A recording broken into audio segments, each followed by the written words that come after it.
সাধ্যমতো সেখানে যাওয়ার চেষ্টা করি। ট্রলি সহ মেডিকেল আজকে যে হাসপাতালে আমরা স্বাস্থ্য সেবা যে উপকরণ দিলাম, এই হাসপাতাল সহ বাংলাদেশের সকল হাসপাতালগুলোতে সরকারিভাবে যে সেবা দেওয়া দরকার, কিঞ্চিত সেবাও আজকে আপনারা রুগীরা পায় না। আমরা এই কথা দ্ব্যর্থহীনভাবে বলতে পারি।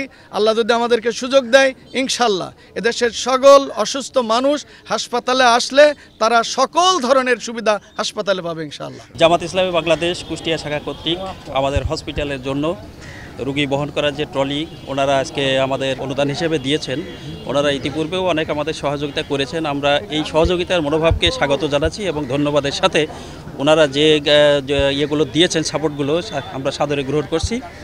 আর এগুলো আমাদের সরকারিভাবে যে সাপোর্টগুলো আছে তার পাশাপাশি অতিরিক্ত সাপোর্ট হিসেবে এগুলো পেশেন্টের জন্য উপকার লাগবে বলে আমরা আশা করছি।